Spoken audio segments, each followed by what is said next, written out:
Coming up on this episode of the Healthy, Wealthy, and Wise podcast.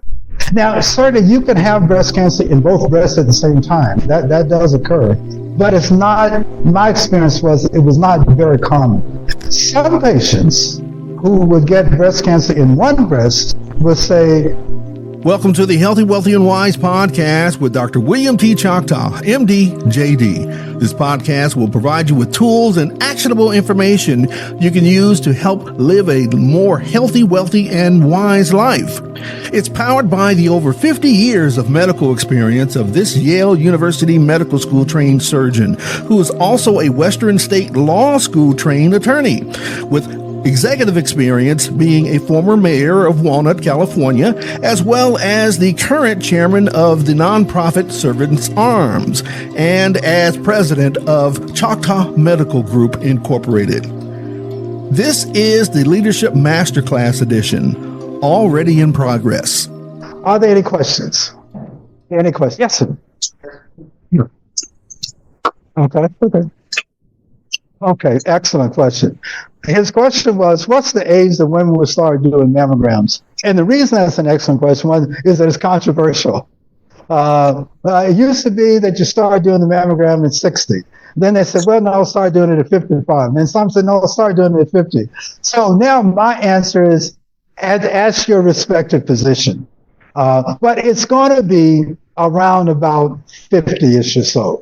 You know, some may do it at 45, some may do it a little old, but it's going to be around about that range. But it does vary. But you should do the screening mammogram, again, because the mammogram picks up lumps that are too small to peel. Next question. I'm like inside or circle. Okay. Do transgender women have risk of cancer too? Transgender? Yes. Okay. Interesting question. I would say yes. And the reason is that transgender process involves hormone injection. Because when we talk about the breast, and actually I want to show one slide. When we talk about the breast, go ahead with here. Sorry, Brother Collins. I know he's going crazy over here. Okay, all right, that's fine.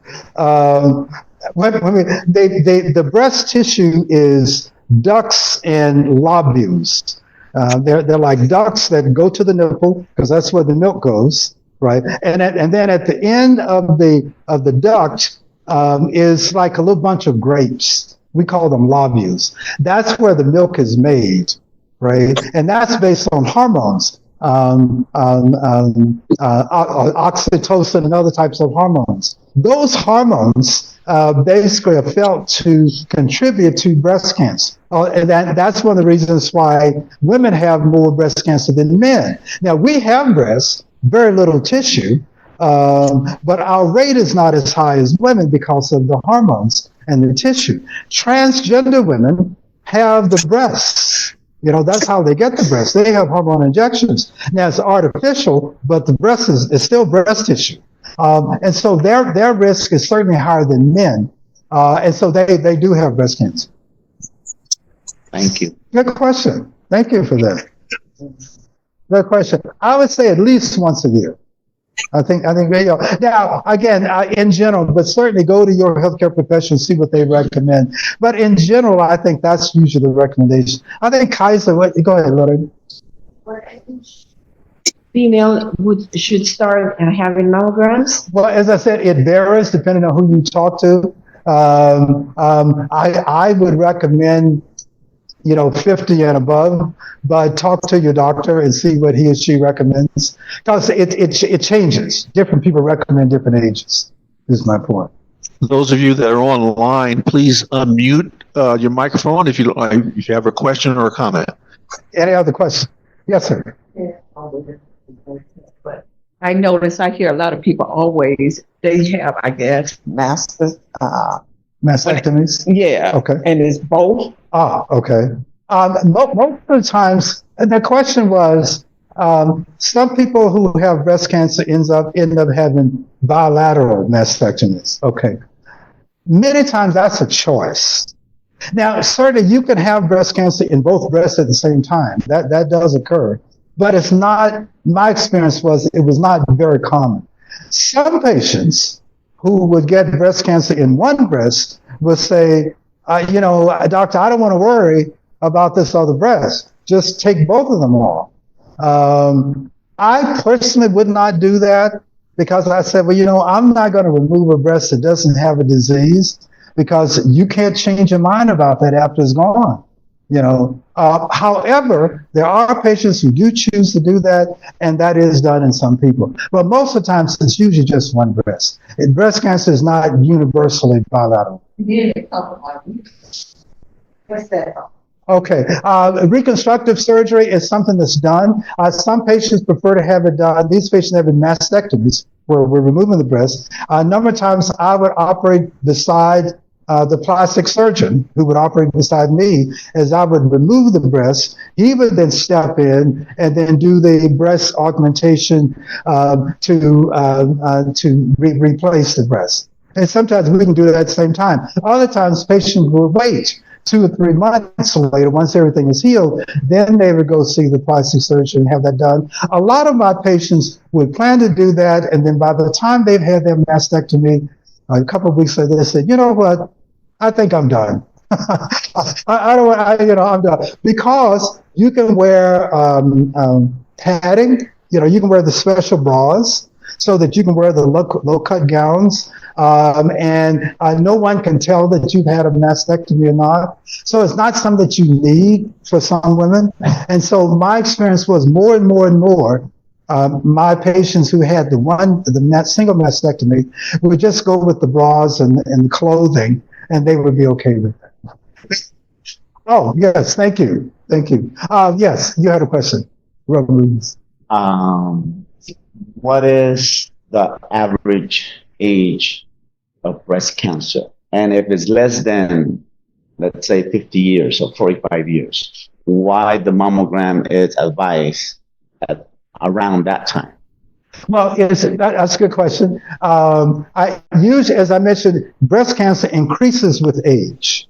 It increases with age. So if you're 60, you're more likely to get breast cancer than if you're 35 or 45. And that's why I always say, ask your individual physician what he or she recommends, because it really does vary a lot. But what we know is that it occurs in older women. So then the key is, when do I start screening? And is there downside to getting a mammogram earlier? Yeah, there might be a little radiation, but usually it's not. But that's a judgment call. That's a judgment call. What is the age range for Kaiser? Okay, it might be, because it keeps changing too. It keeps changing. Somebody will do a paper, and then everybody go out and change it, and that's why that number keeps moving. It keeps moving. Okay. Remission is that the cancer's gone, or that Back. Yes, it can come back. It can come back. Lauren, you had a question. The question of individuals that decide to have bilateral, could that be because of they have the type of gene that you were talking The about? BRCA gene, absolutely. Like Angela Jolie, she decided Yes, to. BRCA. Right. Yes, absolutely. Those are probably the ones that get the bilateral the most. And the reason is that they know that their chance of getting breast cancer is high, relatively high. And they just say, you know what, I don't want to think about this anymore. I want it done. And that's fine. Yep. Yes, sir. Remission. Does that mean that it's still there for them to get cancer again? Because somebody had made mention that about remission, but it's still like cancer, and it's like I guess it's not really going away. And I understand your question. A lot of times it'll depend on what your doctor means by remission. And that's probably always a good question to ask your doctor. If she says, well, you're in remission, you say, well, what exactly does that mean? Because it can mean either one of those things. It could mean the cancer's there and it's been growing, but it stopped growing. It can mean the cancer's there, it's been growing, but now it's getting smaller. It can mean that the cancer was there, but now it's completely gone in terms of how we see it. type thing. So it really depends on what your doctor defines remission to be. Yes, sir. Mm-hmm. Remission question. Hello. Right. It's One moment, please. if you dictate a person is it's on remission, that means cancer is gone.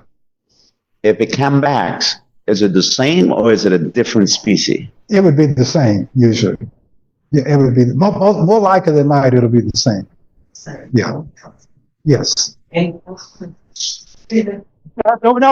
it depends on the patient. It depends on the patient. It depends on what that physical condition is. That's why all these things about exercise and eating right and not drinking and all that sort of stuff. It depends on where that body is at that time, because a lot of it's going to depend on the body's ability to fight the cancer. And if that body is much weaker, then theoretically you could say the cancer is stronger. So it's related to what that body's condition is. For those who had cancer, it was in remission, and then when it comes back, I guess sometimes they say it's very aggressive, and then the person don't live as long. They pass away, they die. So when it comes back, and I guess it's more aggressive, and then the person pass away. Well, it depends on, it could be more aggressive, but I would argue the person is probably weaker. That when they first got it, they were of a certain age and a certain body habitus or whatever. But then if you tell me that there have been so many days and months and years of fighting cancer, more likely than not, at the end of that process, and they're older, and we're all older, and by being older, we're not as strong as we were when we were younger. But it depends on the individual. Yeah. Someone online did you have a question? Yes, I had a question. It's multiple layers. So the first portion, well, first of all, can you hear me? Because I'm driving. I don't know if you can hear me. Hello? We can. Can you hear me? Okay.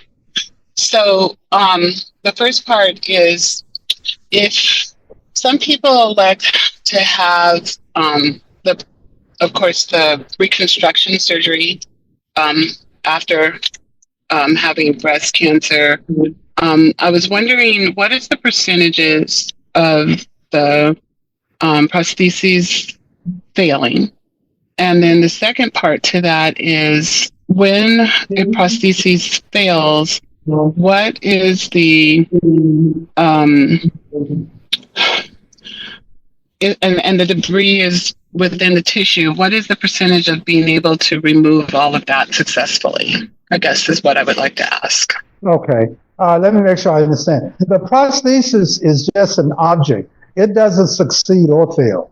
It's just something that's placed there to give a certain tissue, a certain form, and for appearances. So it doesn't succeed or fail in general. So by failure, I mean that the prosthesis is no longer holding its shape, and so the Right. substance that was inside of it is now leaking outside of it. So to me, that's failure. Okay, the prosthesis can be replaced, and you just replace it. Okay, and what happens to that substances that are now within your body, and is that easily removed? If you're talking about, it sounds like you're talking about an implant. An implant is a type of prosthesis. In general, and again, a plastic surgeon can answer this better than I, but my experience has been that once the prosthesis is removed, let's say some prostheses leak. And so doctors remove them and replace them. And my experience, what I've seen, has been the patients usually do pretty well. But again, I don't put them in and take them out, and so I don't know 100%. But most times they can be removed, and the patients do reasonably well. Okay, thank you so much. You're welcome. Okay, yes, sir. As a father of two girls, Yes. what's the best way we can help?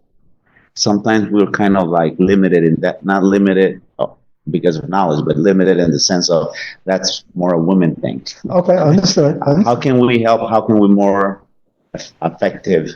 Okay, excellent question. I would say have regular checkups, regular physicals, And as a part of their regular physical, have them to get in the habit of examining their breasts themselves. Because part of it is just becoming familiar with your breasts.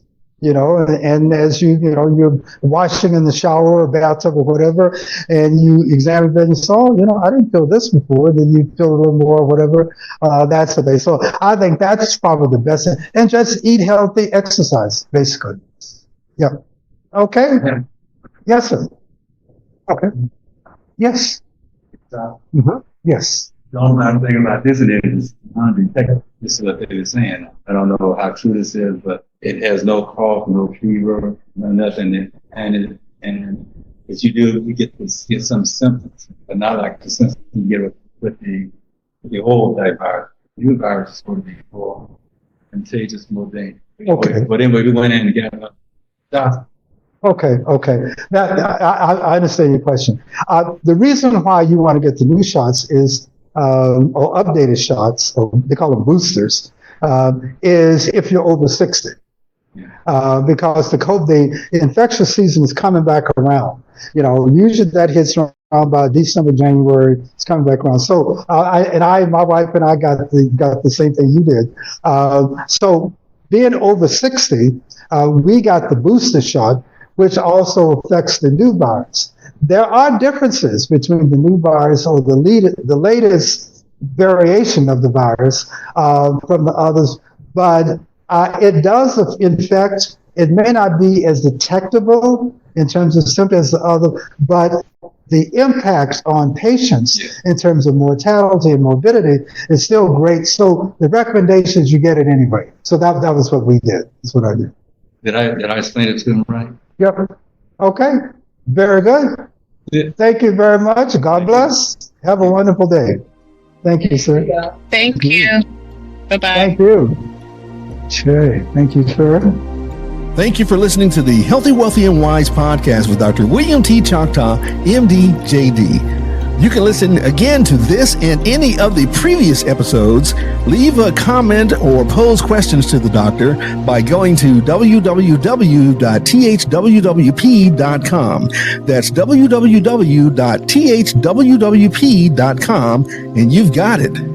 It's also available wherever you get your podcasts.